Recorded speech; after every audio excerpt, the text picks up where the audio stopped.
एक गांव में यक्षुदास नाम के एक संत रहा करते थे। वे दिन रात अपने आराध्य भगवान विष्णु की सेवा करते तथा भोग लगाते।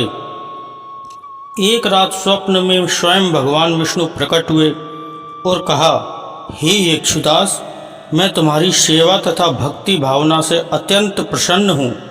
बोलो, क्या वरदान चाहते हो? यक्षुदास ने कहा, प्रभु, मैं नित्य प्रति आपकी सेवा करता हूँ तथा आपको भोग लगाता हूँ। आपको वह भोग प्राप्त होता है या नहीं, ये मुझे ज्ञात नहीं। इसलिए प्रभु, मैं आपको अपने समक्ष बिठाकर भोजन कराना चाहता हूँ। भगवान विष्णु ने कहा, तथास्तु, मैं कल रात 12 बजे तुम्हारा भोजन करने आऊँगा। अगले दिन संत यक्षुदास ने बड़े मन से शुद्ध 56 भोग की थाली लगाकर रात्रि 12 बजने की प्रतीक्षा करने लगा। तभी उनको नींद आ गई। उसी समय कहीं से एक कुत्ता घर के अंदर आकर भगवान के उस भोजन में मुंह डालने लगा और उसे खाने लगा। बर्तनों की आवाज़ सुनकर यक्षुदास की आंख खुली तो उसने देखा कि एक कुत्ता भगवान के भोजन को खाकर झूठा कर रहा है। यक्षुदास ने पास में पड़ा एक डंडा उठाकर उस कुत्ते को जोर से मारा। कुत्ता दर्द से कराहता हुआ वहां से चला गया। अगले दिन फिर रात को भगवान विष्णु यक्षुदास के स्वप्न में आए।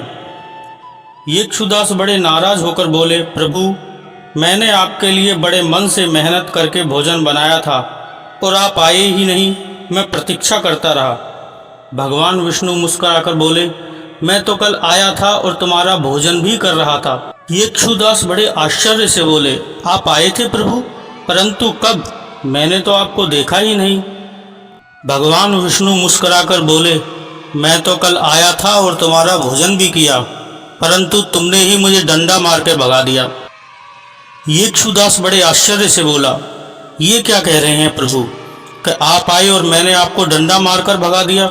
कल रात को तो एक कुत्ता आया था जो आपके भोजन को मुंह डालकर झूठा कर रहा था और उसे खा रहा था।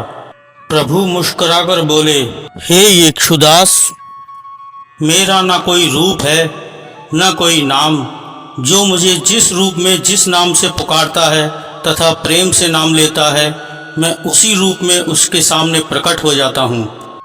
यक्षुदास की आंखों से टप टप आंसू बहने लगे और कहा, प्रभु, मुझे क्षमा कर दो, मुझे क्षमा कर दो।